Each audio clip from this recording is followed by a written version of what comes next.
Assalamualaikum warahmatullahi wabarakatuh. Alhamdulillahirrabbilalamin.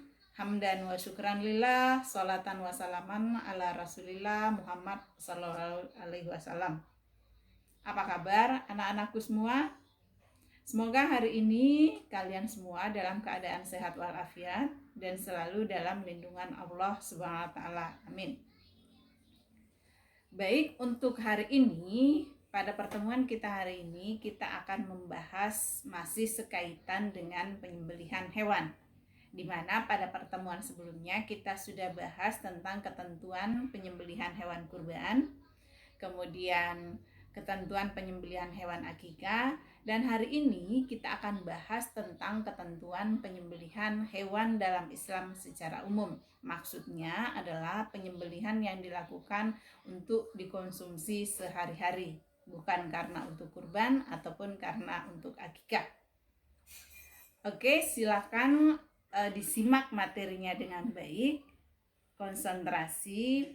Semoga pelajaran kita pada hari ini berberkah. Selamat belajar, siswa smart.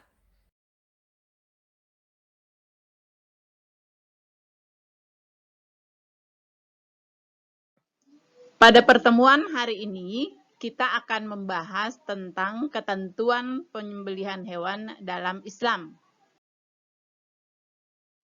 Penyembelihan dalam Islam ada beberapa macam.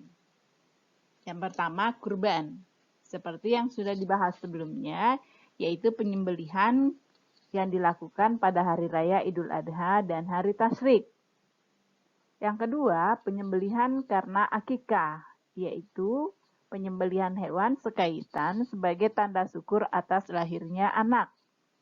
Yang ketiga, penyembelihan yang untuk konsumsi sehari-hari. Misalnya, tiap hari kita makan ayam ataupun sate, maka tentu hewan tersebut harus disembelih terlebih dahulu. Maka untuk memahami pelajaran pada hari ini, kita akan membahas ketentuan penyembelihan hewan dalam Islam yang akan meliputi syarat penyembelih, hewan sembelihan, alat menyembelih, dan pada saat penyembelihan itu sendiri.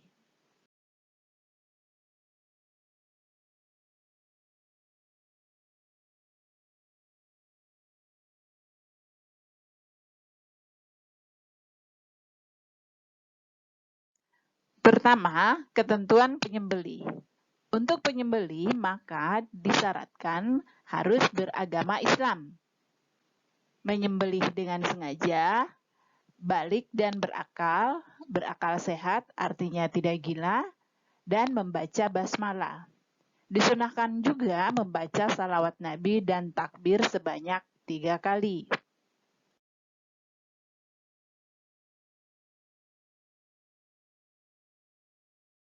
Ketentuan yang kedua adalah tentang hewan sembelihan. Hewan sembelihan harus memenuhi 2 syarat, yaitu yang pertama, hewan yang hendak disembelih adalah hewan yang benar-benar halal, artinya dibolehkan dikonsumsi dalam Islam. Apakah jenis hewan itu sendiri ataupun cara memperolehnya. Yang kedua, pastikan hewan yang disembelih benar-benar dalam keadaan masih hidup. Karena jika hewan tersebut kita sembelih padahal sudah mati, maka itu adalah bangkai, di mana bangkai itu haram hukumnya. Keharaman bangkai ini sangat jelas diterangkan Allah dalam firman-Nya surah Al-Maidah ayat 3. Hurrimat alaikumul maitatu wadamu walahmul hinsir wa ma uhilla lighairillahi bihi wal munhanikatu wal mauqusatu wal mutaradiyatu wan natihatu wa ma akalas sabu illa ma sakkaitum. Diharamkan bagimu memakan bangkai, darah, daging babi dan daging hewan yang disembelih bukan atas nama Allah, yang tercekik, yang dipukul, yang jatuh, yang ditanduk, dan yang diterkam binatang buas, kecuali yang sempat kamu sembelih. Dalam ayat ini, Allah sangat jelas menekankan bahwa haram hukumnya mengkonsumsi hewan yang mati tanpa disembelih, karena itu adalah bangkai. Kemudian, apabila ada hewan yang tercekik, ditanduk, dan sebagainya, tetapi kita masih sempat menyembelihnya, hewan tersebut masih didapati dalam keadaan hidup dan sempat kita sembelih, maka itu menjadi halal untuk dikonsumsi.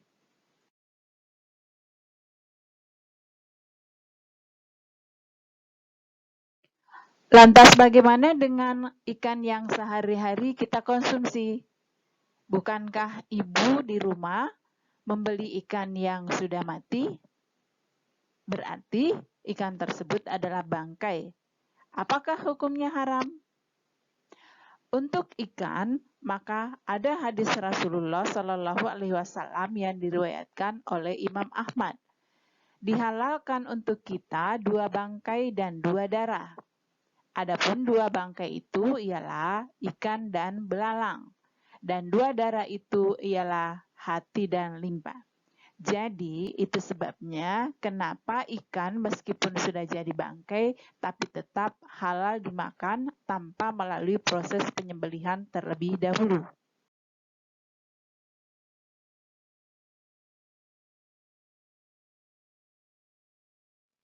Ketentuan berikutnya adalah ketentuan alat menyembelih. Alat yang digunakan menyembelih haruslah yang tajam dan dapat melukai. Hal ini agar hewan yang disembelih tidak tersiksa. Alat tersebut tidak boleh terbuat dari tulang, kuku, ataupun gigi. Akan tetapi boleh terbuat dari besi, baja, bambu, atau apa saja yang bisa tajam.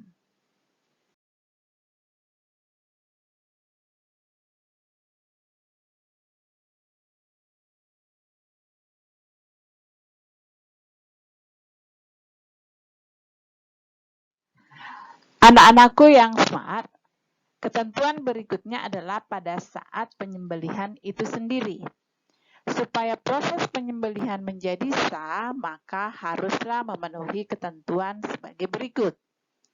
Penyembelihan yang dilakukan harus pada urat leher sampai terputus saluran nafas, saluran makanan, dan 2 urat leher hewan tersebut. Jadi jika orang menyembelih, maka harus memastikan bahwa ia sudah memotong atau memutuskan bagian-bagian itu, yaitu yang pertama tenggorokan ataupun saluran pernapasan, saluran makanan, dan 2 urat leher yang ada di sekitar tenggorokan.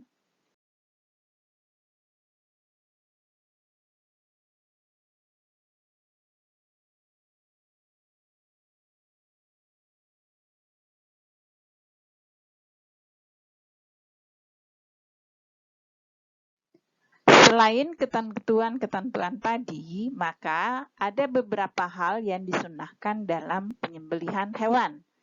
Yang pertama, mengasah alat menyembelih setajam mungkin. Hal ini supaya mengurangi rasa sakit pada hewan tersebut.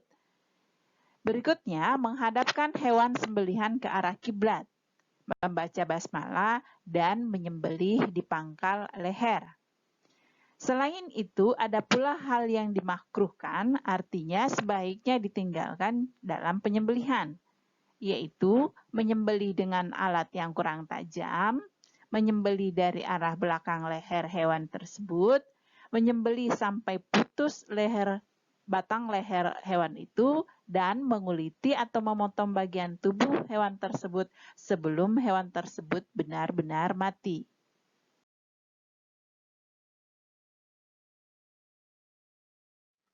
Siswa smart yang Ibu banggakan, selanjutnya dalam Islam ada 2 cara menyembelih hewan, yaitu menyembelih secara tradisional dan menyembelih secara mekanik.